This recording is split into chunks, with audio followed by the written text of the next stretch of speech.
And welcome back to the original Coach's Corner here in Spartanburg. We are joined today on our Broome Assistant Coach Spotlight. We have Spencer Dearybury with us. Spencer's been a friend from a long time back that I remember having to try to figure out how to stop Spencer on a basketball court. We've got a mutual friend, and Coach Tony, he played for Coach Tony, bless your heart. Right there, and with had some good times. Had some great memories of those games back in the days. We talked earlier tonight about our tournaments in Atlanta and Coach Tony's fish tie and all the crazy things there, though. But Spencer has been a fixture at Broome High School as a player and as a coach. Though, how many years now have you been at Broome High School as a player coach? Well, as a player and coach, well, I graduated in '94. So, came back to coach there in 2004, 2005. So, going on, player and coach 30 years of my 48 years here on That's pretty good. That's about like I used to tell people, gosh, that I spent about how many years I spent in school as a student. I spent close to 50 years in school as a student and a coach, and I said, I guess I was just a slow learner. And it was funny because when the day I graduated from Spartanburg High School, I thought I would never, ever set foot in school again. And Lord, I spent 37 years as a teacher and coach, so I was a slow learner right there. It's a year 20 for me, and it just time flies when you're having fun, and it's not like work. So, and I'm gonna tell you what, y'all have got a great group of coaches together over there. That's one thing that I enjoy so much about broadcasting your games and all that. I enjoy the coaching staff, the camaraderie over there, and it's just a family atmosphere over there with the players and the coaches, and that's why I think this is hard to believe, but this is my 18th year broadcasting. I know. It seems like when you started doing it, and I remember you coming and starting to do it, and us talking then, and Coach Farr and I we coached at Dorman together. Yeah. And I was coaching. He was coaching the varsity offensive line at that time, and I was coaching the 9th grade offensive line. So for spring practice and other things like that, we always, we didn't have 9th grade then. I always worked with the varsity offensive line and did a lot of things with him. And it's kind of a thing right there that that he left and went to Hillcrest when I went to Bowling Springs over there, was their coach, and just kind of wanted to team up, and I wanted to come over there to Broome and give something to Broome that a lot of the other schools didn't have. And that's what we tried to make it bigger and better and make Broome the envy of the other schools in Spartanburg County by doing things like this and live streaming the games and all that. Been a vital part for our athletic program, especially with football, because my mom, she just had knee replacement surgery, so she's there, and Dad's having to stay there and help take care of her. But first thing they talk about is watching it online. And so, but you wouldn't believe how many people talk about I didn't get to come to the game, but. And they're able to do that because of you. So we really do appreciate what you do, Coach, and we just can't say thank you enough. Well, you're welcome. I mean, it is to me, this is my team. This is my school now. And you can see why I'm doing all the Cox Sports broadcasting thing. I've got the right colors. I know my colors were navy in Vegas there, but I love the royal blue in Vegas, and it makes me happy if I can. I think one of the things I'll always remember was one of the players several years ago, grandmother lived in Denver, Colorado. And it may have been Alfred, I'm not sure who it was. But she watched every game of his 3 years in Denver and got to see her grandson play. Yeah, I remember. And if I can do that, then it's all worth it. That's the thing that we try to do, is to bring it to the people and to the grandparents and people like that can't make it to the games.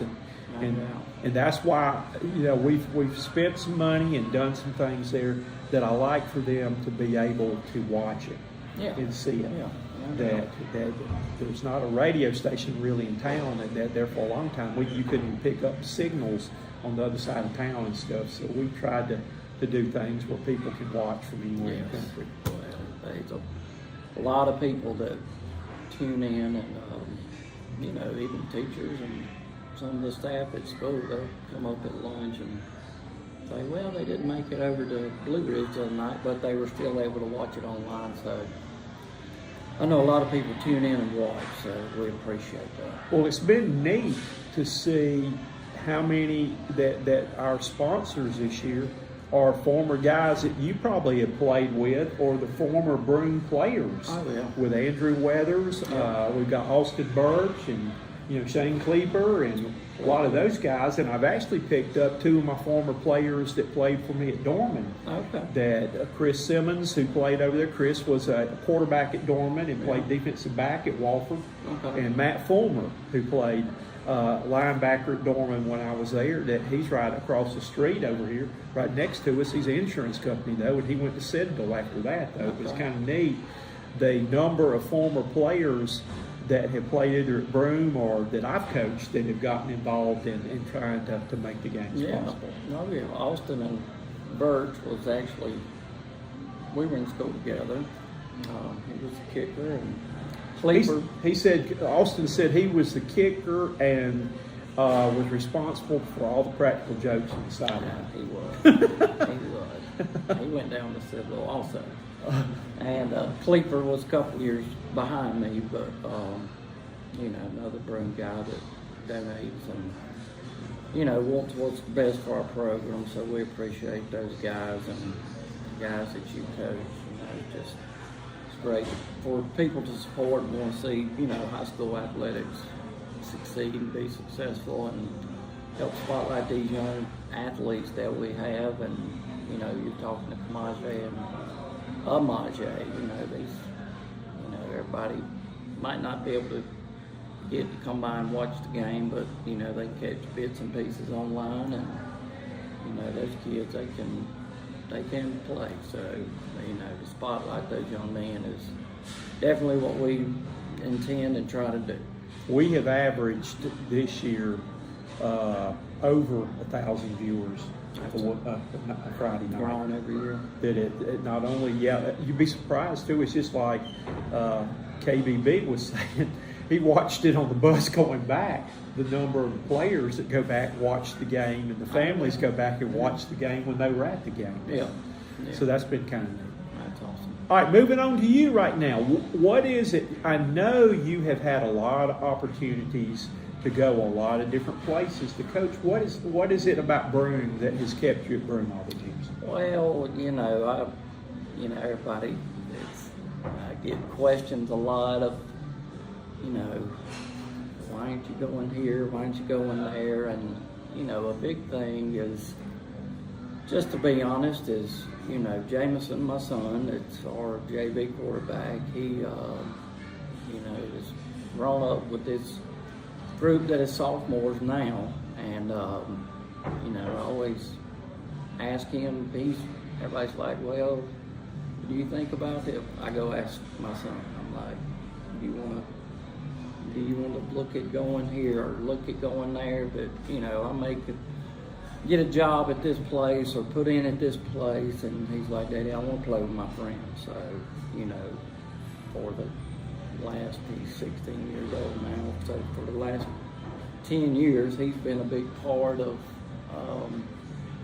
being there, and he's not the only thing. It's home. It's my family's here, and like you said, my friends and the coaching staff we have, and our principal and our assistant principals, just all around. I don't know that there's another school in Spartanburg County or any county that I would rather be at. And Broome just happened to be my home. It just means a lot, and it means a lot to me to be at a place that did so much for me, that I want to try to do that for these young men that are playing for us now. Hopefully they'll have an opportunity to go on and get an education, and maybe come back and work here one day and look at Broome High School like I look at it. So, Do you have aspirations, or would you want to be a head coach someday, or do you enjoy you're the assistant head coach right now? yeah, Coach Fleming? I want to be a head coach, no doubt, and I've worked for some great head coaches. Actually coached at Dearybury College for a year when I was finishing up there, so kind of got my foot in the door coaching there, and then over at Chesney, and then came back to Broome after that, and have worked for some great head coaches. And what I've tried to do is take something from, you know, every head coach, and I've been able to learn a lot from the men that I have worked for, and you know, so to answer your question, yes, one of my goals is to be a head coach one day, but you know, I don't want to have to, you know, again, with my son being the age he is, I'm not going to go drag him somewhere in the lower state or the Midlands or even away from his friends. So if it's a few more years until he's finished with high school, you know, if that's the right time, and you know, it's not my plan. I'm a true believer God's got a plan for all of us, and when his time's right, it'll be the right time for me. That's right. That's how I look at it. And unfortunately, I have a problem sometimes. It's not my time; it's his time. Yeah, And it's, right. that I want to speed up and get some of those prayer requests Yeah. answered quick, but it takes Yeah. time. Yeah, The- no doubt. But just talk a little bit too about, you are the passing game coordinator. Yes, sir. That you have always, and I know this year that Coach Farmer's kind of handling the running game, and Mm-hmm. the situation is you've got one of the top running backs in the state. Yeah. It's a young one right there, so you've got a little bit more of the run, but Broome has been explosive, and even this year too, throwing the football. Yeah. That you've got a quarterback who's going to be a 1,000-yard passer and rusher too. But Yeah. you know, where did you get your experience, or just talk a little bit about your philosophy on the offensive with the passing game and all? Well, you know, with Coach Bridges, that's at Landrum now, and working with me and with Coach Fleming, we just, I don't want to say we really changed our passing game. It's, you know, a spread offense, and it's about getting the ball to playmakers. It's, you know, you'll hear a lot of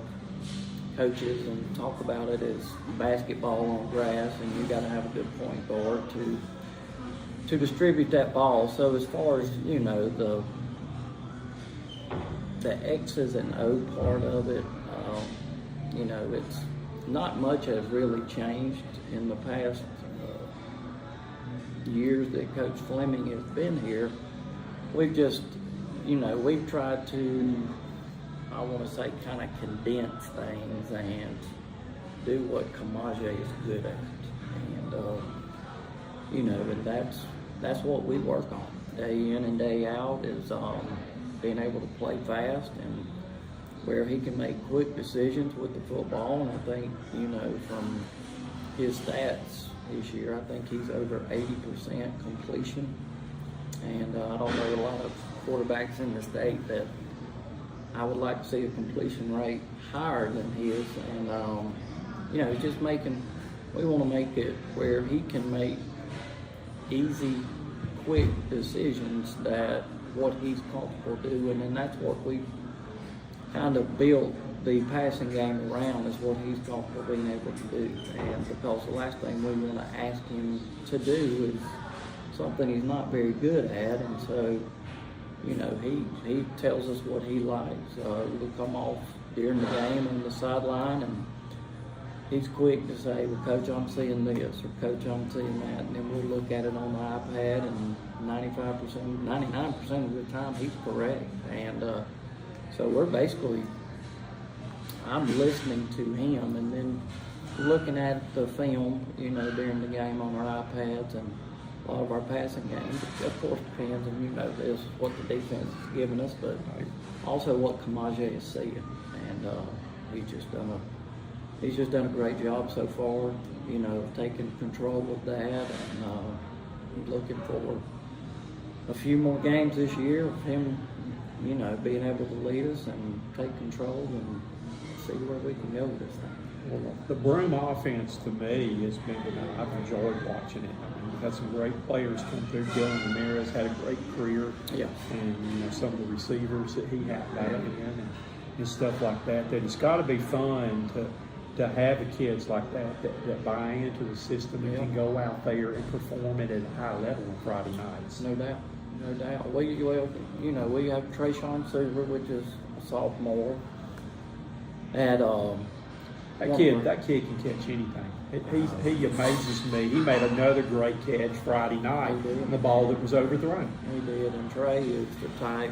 He's, again, that group, well, same age as my son, so I've actually been coaching Trayshawn since second grade. And so I've got to see him grow and mature into the young man he is. And, you know, he's outside, and Xavier Hill and Troy Agnew play outside for us, and Landon Beaton and Grayson Bradley are some of our slot receivers. And, you know, we move them around, flip-flop them to inside to outside where, you know, it's hard for teams to kind of plan, but, you know, they understand the offense, so that lets us be able to kind of move them where we want them or where we think our matchup will be. And all those guys that, you know, they just work hard and do a great job every day of practice. We go a lot faster in practice than we do in the game. And we want them to understand that the game should slow down and be easy, you know. And yeah, I don't know, sometimes it may not look like that on Friday night, but we get in a hurry up, but we always try to go fast in practice and get them in an uncomfortable place to seem a little chaotic at times, but we just know when it's Friday night, it's going to slow down for them, and I think they're seeing that take place now. So it's fun to watch. It really is. I'm hoping we're going to get Landon Beaton in the end zone before the season's over. He's one that I pull for out there, though. He's made some Landon good does a great catches. job. He does. He, you know, catches the ball going across the middle a lot, and you know, has a tough position and is usually blocking when we're throwing some screens or something like that, and does everything we ask him to do, and there's no doubt his time will come. All right, last question. I could ramble on all night. We could sit here and talk, but I know you got places to go, things to do. What's the most important thing you want people to know about Spencer Dearybury? That I do what I do for kids, and, you know, as long as I can, the coach helped me get to where I'm at, and if I can help kids be successful in life, that's all. If I care if anybody ever knows about me. Well, you've done a great job. You've been a great friend over the years. You've been a great influence on the lives of many young people. And I'm proud to call you my friend. Yes, sir. I'm proud to call you my friend too, Coach. Good luck the rest of the year, and hopefully we'll see the Centurions make a run in the playoffs. We're gonna give it The next couple of years, I'll say, Exactly. should look good. Thank you Yes, for sir. being our Thank you. coach, assistant coach in the spotlight this week. Thank you. Coach.